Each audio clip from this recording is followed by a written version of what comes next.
Good evening, everyone, and hello from Tokyo.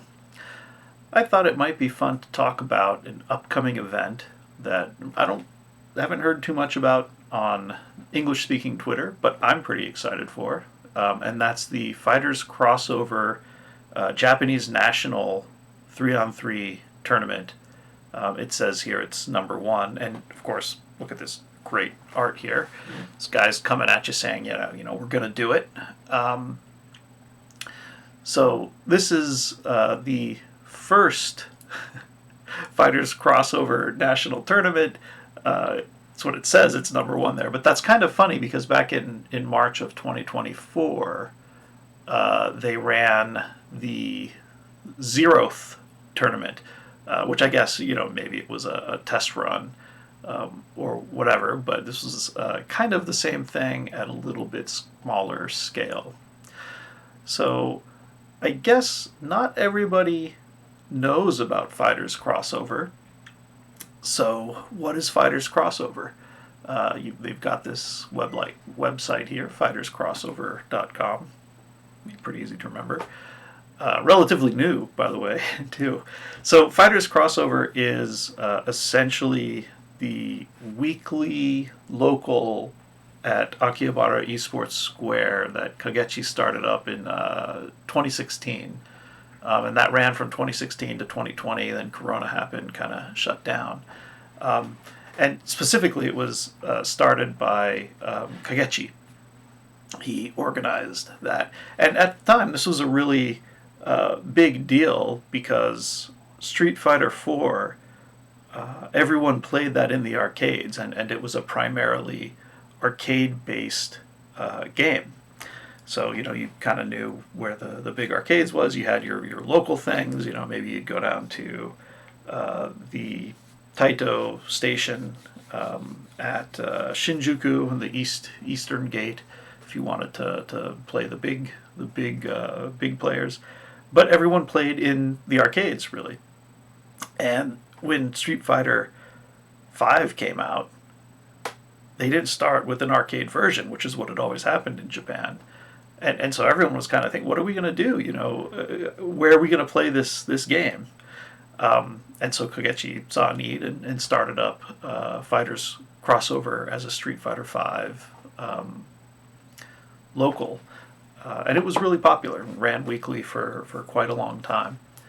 And then what happened was sometime late last year, I guess, later last year, anyway, mid last year, they started to expand Fighters Crossover all over Japan. And I say they, it's Kagechi. He's the one guy that's driving it, kind of franchising it out. He'd go and take trips around, but all over. So if you look across Japan and count all of these up, there's about 41 different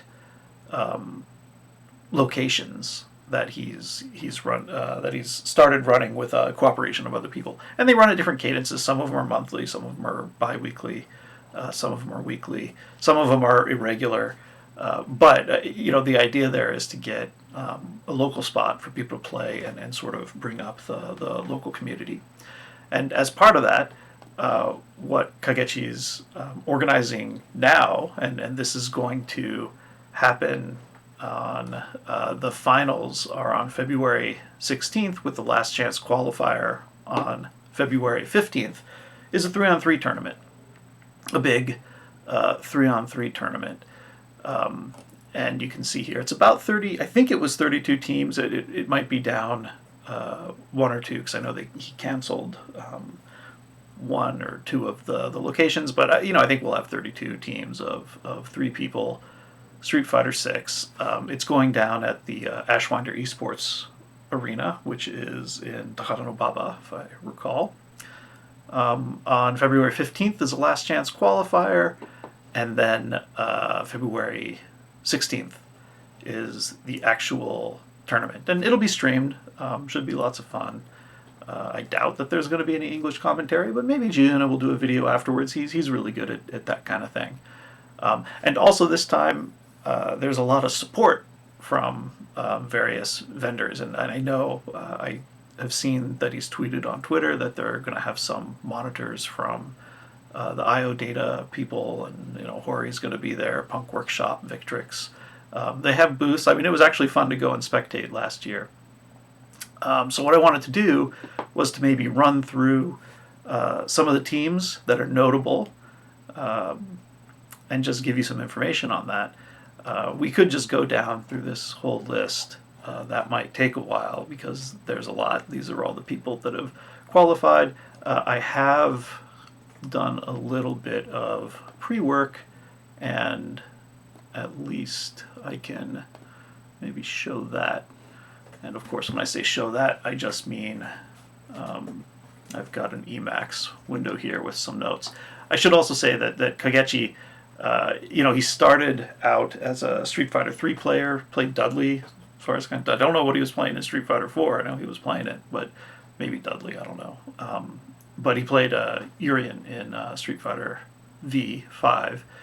He's done a lot of commentary, things like that. Really helped raise up a lot of the younger talent. Tachikawa, Takuchi-Jan, a whole bunch of people got their start helping out, setting up the locals and things, because he'd give them free entry for that, and then just playing and getting better. So here are the notable teams that I found. From Kyoto, we have 20 years worth of highballs. I don't know what highballs are in English, but it's essentially, you take a Chuhai sort of drink. It's maybe like a wine cooler. I don't know. I don't drink them too much, so I can't really say. I think this is a notable team because they've got Score, AMTRS Score, playing Kimberly.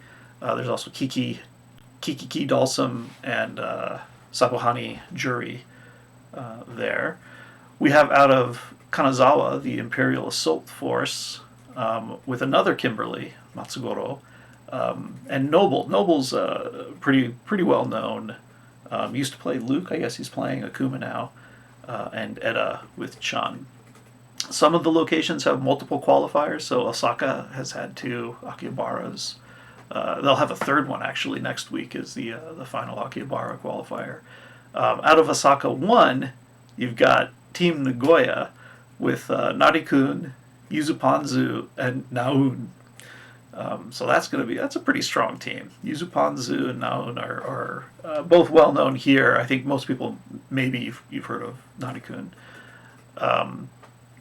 The first Akihabara team that qualified was Us at Our Best, which is Kobukawa Sensei plays Ryukichi, who you probably know from FAV Gaming on their SFL team, and Tomo on Akuma. Out of Kagawa, the Setouchi Sparks with Leo qualified.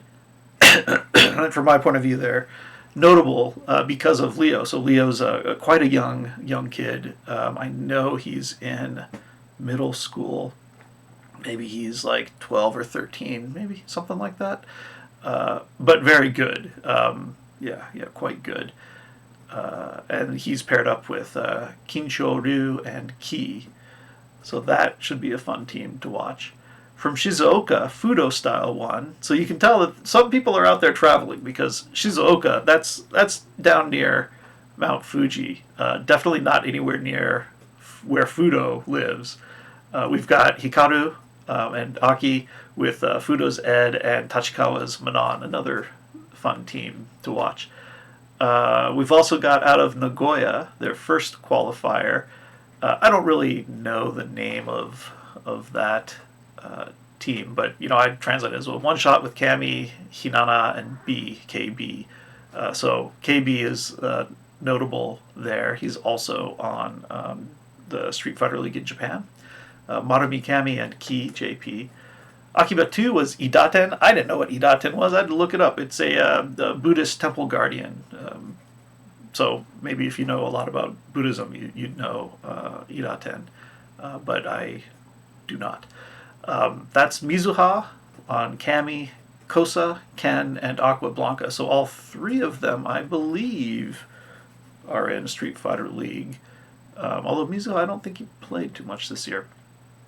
From Tachikawa, the location, we've got Tiaina Mochi. which is just a play on the name of Mochi, who's a well-known Akuma, and Ryusei, who's I think the most notable of them. Although Inaba also was in the Street Fighter League with Hiroshima Iksa a couple years back, so also very strong with Dictator. Out of Iwate, we've got Shimiso and Northception. Northception is the team that sponsors Kichiba, and perhaps Oniki. I'm not too sure on that one. Kichiba, of course, is Zangief. Shimiso is Rashid, and Oniki is Dictator. Out of Koriyami, we got Suba Kobayana. Again, you jam three people's names together. That's Tsubasa, and then Kobayan Zangief, who had a real sort of standout series of games, starting with the Topanga League last year, and Yanai on Dictator. Yanai is also very strong, and was in Street Fighter League as well this year, out of Osaka, if I believe, if I'm right. And then the Osaka second qualifier is three more names jammed together. So Go, A, and G, which is Goichi, Eita, and Koji Kog. So Chun-Li, Akuma, and Lily. All right, so those are the teams that I think are interesting. There are, of course, more teams out there. There's some that with people that you might know that I elided, but it should be really fun, and I hope this is something that people get a chance to watch. It's coming up on February 15th for the Last Chance qualifier, and February 16th for the finals. And so I'll tweet about it when that stuff goes live. I'm Doc Fugu at Blue Sky and on Twitter. So maybe I will see you there. And have a good evening.